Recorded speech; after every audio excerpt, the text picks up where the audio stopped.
Hey guys, it's Baron J67, and once again, we are up bright and early. It is another wonderful morning here in Las Vegas, and Lv1 Gaming is at CES 2025. Now, I want to just recap what we ended up doing last night, and it was absolutely amazing. So, I actually got the chance to sit down and interview an actual robot, which I need to still edit and put that up. But shout out to IntBot. That was one of the coolest moments. That was literally my first actual interview of CES 2025, and it was me interviewing a robot. It was super cool. We ended up talking about his like his interest and his favorite colors, and then at some point he recognized that I was Baron J67. I don't know if it was through facial recognition or whatnot. I didn't ask that, and it was just super trippy to have a full on conversation. I even got him to do some had him do some shadow boxing. He was talking about his fashion. It was just super cool to see. And I remember bringing up to the creator, David. I forgot his last name, but I remember bringing up to the creator. I was like, man, this would be a trippy way to help people who are feeling a little lonely, And he was like, yeah, that's one of the things, and we wanted to be able to play video games, and there's just a bunch of stuff they got plans for the future. But it was one of the peak moments of like, okay, I'm at a tech event. Like me interviewing a robot is the sign that Lv1 Gaming is at a tech event. So we had that. And then from that point, I moved on and I had a meeting with Yeyian Gaming, Yeyian Gaming PCs. And that was a super, super dope experience. Diana and Maritza, like these people are really awesome over there at Yeyian. It was pretty cool. I even got featured on their Instagram page. They build and they have everything top to bottom for PCs, from monitors, from gaming, from chairs. They had a cool ergonomic chair that even had the rollout arm rest, and that's a big deal. I'm a big guy. I got big hips, so me sitting in a chair, and most of the chairs have this weird thing where the arms don't maneuver or swing out, and it locks me in. Well, their chair has a fully adjustable armrest that also has a little give. So it's not like you're sitting there resting on a very hard surface. It gives a little, so it relieves the pressure on your forearms. So that was an extremely cool thing. The chair, and then the thing that caught me off guard is when they asked me, they were like, "How much do you think this chair is going to cost?" Because it hasn't been released yet. And I was like, honestly, I could see the chair costing around $1,100. And they were like, you would think, but it's actually going to be less than $400. I want to even say they said less than 300 or around $300. And that's another thing too, because when I talk about products or when I review things, I like to talk about things for the average consumer. I'm not extremely oh Lord. But no, but I'm not extremely deep diving into the actual components and the specs. Like that's not me. Like, how does it benefit me? Is it going to be fun to use? Is it worthwhile? Like, that is how I look at content, and that's what I asked them. I was like, so who is this for? And they were like, we want to make sure to build things for the average gamer and for those who are way above average or are looking for that extreme premium experience. And they had it all. They had custom towers. They had a bunch of shells. They had a cool all white with like gunmetal and shading PCs, and they do it top to bottom, and they only use tier one products, and it's pretty cool because they were like, yeah, we're not a tier one company, but all of our parts are tier one. So you got your MSIs and whatnot. Like that's all they use. And it's pretty cool seeing that. And they really made me feel special. They gave me a whole gift bag and let me just chill and hang out. That was super dope. And then another cool thing is I got to spend some time with Hyperkin. Now, Hyperkin, a lot of people they were big in the news recently because they released a Xbox controller, a wired Xbox controller that is designed like the DualSense, the PlayStation 5 DualSense controller. So, you know, it's got the lateral analog sticks. Everything about it, it's funny because I got to test it out.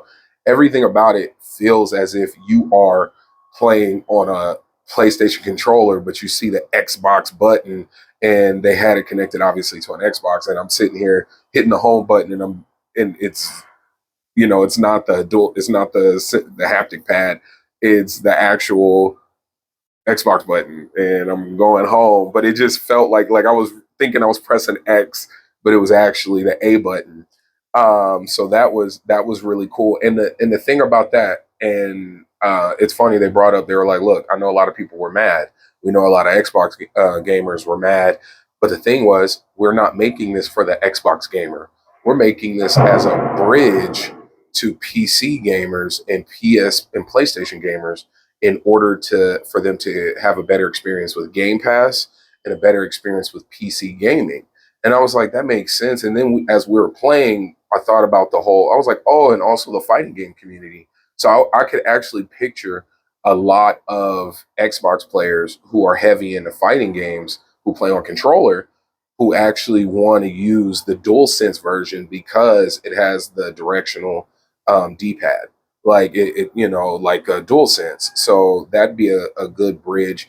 I think it's definitely got a place for a lot of people, and it's not as like at first it seemed a little random when they announced it, but actually going and talking with them and getting hands on with it, I could totally see this being a viable option for a lot of people. And they didn't have a price point yet, but it is expected to release in Q2 of this year.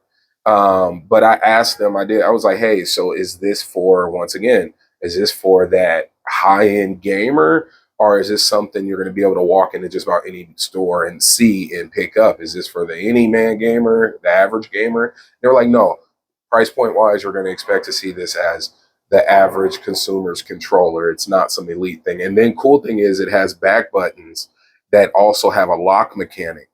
That's super dope. That's a super cool function too. And then it has, I believe they called it floating sticks. I'm butchering the term. I'm so sorry. Correct me in the comments below. I apologize, Hyperkin. But it's basically where it gives the controllers extra amount of life, and you won't experience lag or drifting, stick drift on the sticks.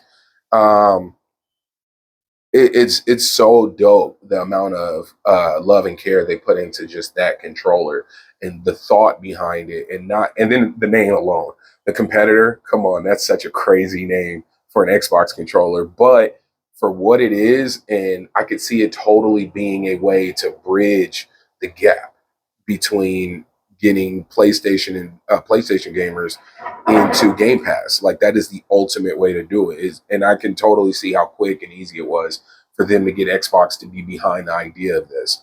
Because I mean, as we know, Xbox really just wants more people in Game Pass. What a better way than to give PlayStation players their own controller to play Game Pass games?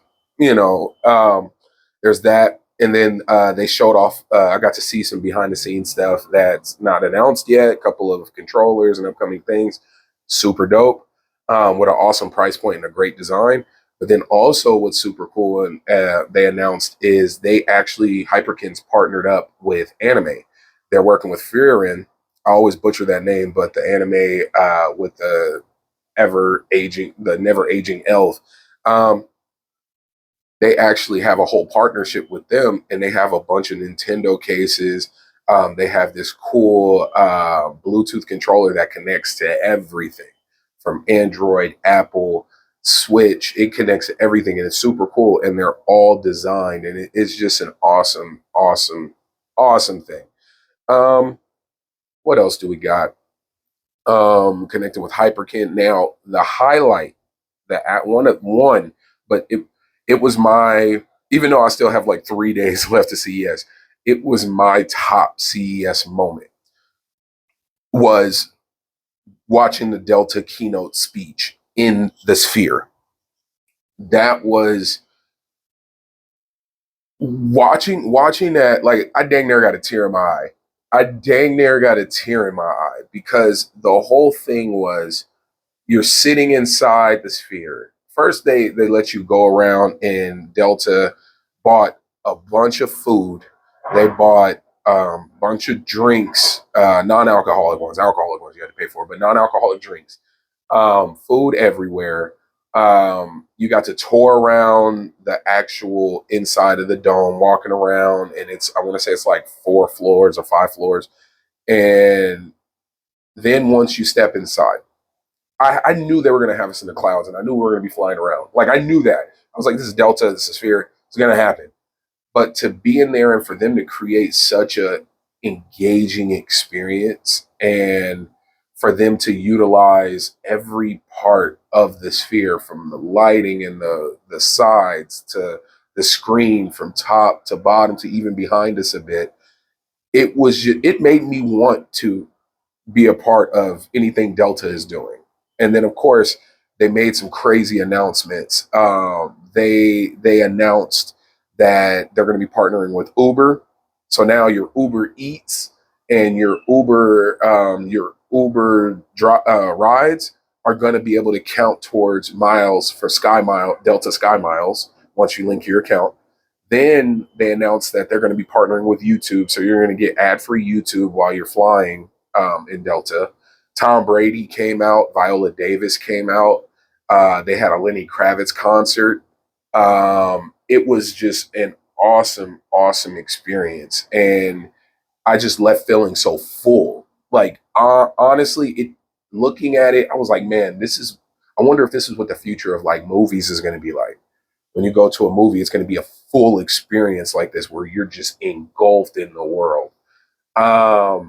It feels like just the experience of screens and interactivity. Like, it just, CES, you got Delta, you doing your keynote in the actual sphere that was a once in a life. It felt like a once in a lifetime experience, and I'm glad I was there for it. And then after that, to cap off this crazy technical day one, I ended up getting invited to a TCL party at the Allegiant Stadium, the Raider Stadium. And Little John was performing, and it was open bar and open food and just hanging out in the stadium and partying. And I'm like, this is insane. That was official day one for me of CES. Now I'm gonna end it with a few of the negatives. Vegas is bigger than you think, and these showroom floors are all over Vegas. I literally went to like 4 or 5 different hotels. Like, when you come to CES, make sure to wear good shoes and be ready to walk, because you're gonna walk a lot, and that's cool. That's not the bad part. It's just super spread out, and it's surprisingly windy and cold. Um, but man, Lv1 Gaming is out here crushing it, and we're doing our best. We're here to bring you great content. I got a lot of stuff I got to write up, and I just wanted to give you guys a solid update and let you know what I was doing. And I don't know how deep this is going to be edited, but I just want to say thank you guys, because once again, without you guys, we wouldn't be able to be here doing what we're doing. So I'm going to need, consider joining us on our Patreon. Consider joining us on becoming a YouTube member. We're going to be having a lot more exclusive content, where we're working on community game nights and just being a lot more engaging with you guys. So once again, thank you. Baron J67, CES 2025. We're in Vegas. That's what we're doing. Much love. Peace.